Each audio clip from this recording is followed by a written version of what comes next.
Banyak pria sebenarnya bisa berhenti PMO, setidaknya untuk beberapa hari.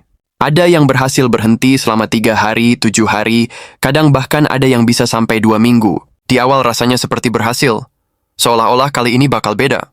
Tapi entah kenapa, setelah beberapa waktu, akhirnya relapse lagi. Dan setelah itu biasanya muncul pikiran yang sama seperti, kayaknya gue emang nggak bisa berhenti. Padahal kenyataannya sering bukan begitu. Banyak pria sebenarnya punya kemampuan untuk berhenti, tapi mereka terus jatuh di titik yang sama. Bukan karena mereka lemah, dan bukan juga karena mereka nggak punya niat.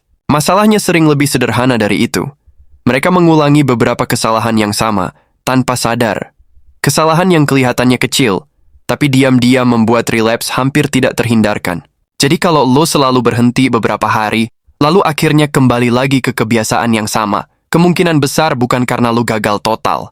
Kemungkinan besar ada pola yang belum lo pahami, dan kabar baiknya, pola ini bisa diperbaiki. Kalau lo mulai sadar kesalahan-kesalahan ini dan memperbaikinya satu persatu, peluang untuk benar-benar keluar dari siklus PMO bisa jauh lebih besar. Di video ini, kita bakal bahas beberapa kesalahan paling umum yang bikin banyak pria terus relapse, bahkan ketika mereka benar-benar ingin berhenti. Kesalahan pertama adalah terlalu mengandalkan motivasi. Banyak orang berhenti PMO setelah merasa bersalah atau setelah menonton konten yang bikin mereka sadar kebiasaan ini harus dihentikan. Di hari itu, semangatnya tinggi. Mereka bilang ke diri sendiri, mulai hari ini gue berhenti. Beberapa hari pertama biasanya berjalan baik. Mereka merasa lebih kuat dan lebih sadar. Tapi masalahnya muncul beberapa hari kemudian. Semangat itu mulai turun dan hidup kembali ke rutinitas biasa. Lalu suatu saat dorongan datang lagi, entah karena bosan, stres, atau sekadar kebiasaan lama. Di momen itu, motivasi yang dulu terasa kuat tiba-tiba hilang. Masalahnya sebenarnya sederhana, yaitu motivasi itu tidak stabil. Kalau strategi berhenti PMO cuma mengandalkan motivasi, maka relapse hampir pasti akan terjadi. Karena saat dorongan datang di hari ketika motivasi sedang rendah, otak hampir selalu memilih jalan yang paling mudah. Kesalahan kedua adalah tidak tahu apa yang memicu dorongan PMO. Setiap orang sebenarnya punya trigger. Ada situasi tertentu yang hampir selalu membuat dorongan itu muncul. Bagi sebagian orang, dorongan datang saat mereka sendirian di kamar. Bagi yang lain, biasanya muncul ketika scroll HP tengah malam, saat bosan tidak ada kegiatan, atau ketika sedang stres dan butuh pelarian cepat. Masalahnya, banyak orang mencoba berhenti tanpa benar-benar memahami pemicunya. Mereka hanya fokus menahan diri ketika dorongan sudah muncul. Padahal di titik itu, pertarungannya sudah jauh lebih sulit. Kalau kamu tidak tahu apa yang memicu doronganmu, kamu juga tidak tahu kapan harus waspada. Akibatnya dorongan terasa datang tiba-tiba, seolah muncul begitu saja. Dan ketika itu terjadi, seringkali kamu sudah terlambat untuk mengantisipasinya. Otak sudah masuk ke pola lama, dan keputusan untuk relapse terjadi bahkan sebelum kamu sempat berpikir jernih. Kesalahan ketiga adalah membiarkan akses porn tetap sangat mudah. Kalau hanya butuh beberapa detik untuk membuka situs porn, otak kamu akan selalu tergoda. Karena pada dasarnya, otak manusia selalu mencari jalan yang paling cepat dan paling mudah untuk mendapatkan kesenangan. Jadi ketika dorongan muncul, dan aksesnya cuma beberapa klik di HP, otak hampir tidak punya alasan untuk berhenti. Situasinya mirip seperti orang yang sedang diet tapi kulkasnya penuh junk food. Secara niat, dia ingin hidup lebih sehat, tapi setiap kali lapar, makanan yang paling mudah dijangkau justru makanan yang merusak dietnya. Lingkungan seperti itu membuat keputusan yang buruk, jadi jauh lebih mudah terjadi. Hal yang sama juga berlaku untuk kebiasaan PMO. Kalau aksesnya selalu ada, selalu dekat, dan selalu mudah dibuka, maka setiap dorongan kecil bisa langsung berubah menjadi relapse. Kesalahan keempat adalah terlalu banyak waktu luang. Banyak relapse sebenarnya terjadi karena satu hal yang sangat sederhana, yaitu bosan. Ketika kamu tidak punya aktivitas yang jelas, otak secara alami akan mencari stimulasi. Dia mencari sesuatu yang bisa memberi rasa senang dengan cepat. Dan di situ, PMO sering jadi pilihan yang paling mudah. Bukan karena kamu benar-benar ingin melakukannya, tapi karena otakmu sedang mencari cara tercepat untuk mengisi kekosongan itu. Makanya banyak orang relapse pada waktu-waktu yang sama.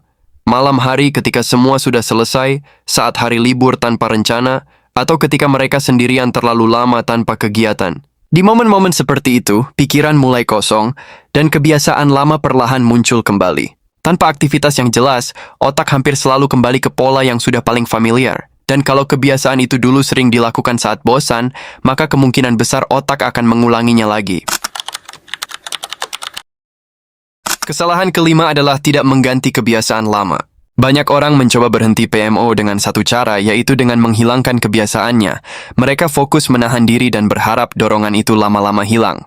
Masalahnya, otak kamu tetap membutuhkan dopamin. Otak tetap mencari stimulasi yang memberi rasa senang atau kepuasan. Kalau PMO dihapus begitu saja tanpa diganti dengan aktivitas lain, otak akan terus mencari sumber dopamin yang sama. Dan ketika dorongan muncul, kebiasaan lama biasanya jadi pilihan paling mudah. Itulah kenapa kebiasaan ini tidak cukup hanya dihentikan, tapi perlu diganti. Misalnya dengan olahraga, belajar skill baru, atau aktivitas lain yang membuat kamu tetap bergerak dan tetap punya arah. Kesalahan keenam adalah terlalu keras pada diri sendiri setelah relapse. Banyak orang setelah relapse langsung menyalahkan diri sendiri. Mereka bilang, gue gagal, atau gue memang nggak punya kontrol diri. Masalahnya, pikiran seperti ini justru membuat kamu merasa lebih buruk. Dan ketika perasaan itu muncul, malu, kecewa, atau putus asa, banyak orang akhirnya kembali ke PMO sebagai pelarian. Ironisnya, satu relapse sebenarnya tidak menghapus semua progres yang sudah kamu buat, tapi cara kamu meresponsnya bisa menentukan apakah kamu bangkit lagi atau jatuh lebih jauh ke pola yang sama. Kesalahan terakhir adalah tidak memiliki sistem. Banyak orang hanya berkata, mulai sekarang gue berhenti.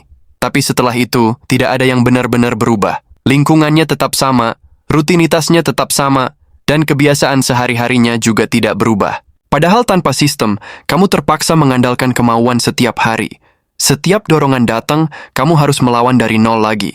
Dan itu sangat melelahkan. Sistem yang baik justru melakukan kebalikannya. Ia mengubah lingkungan dan kebiasaanmu sehingga keputusan yang benar menjadi lebih mudah dilakukan, dan keputusan yang buruk menjadi lebih sulit terjadi.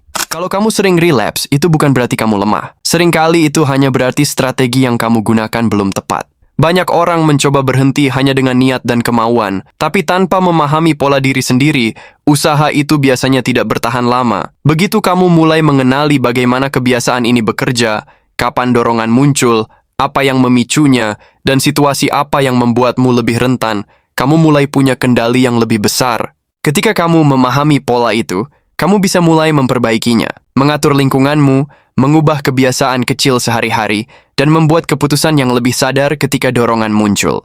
Dan dari situ peluang untuk benar-benar keluar dari siklus PMO jadi jauh lebih besar. Karena pada akhirnya, berhenti PMO bukan tentang menjadi pria yang sempurna. Ini tentang memahami dirimu sendiri, melihat pola yang selama ini terjadi, lalu memperbaikinya sedikit demi sedikit.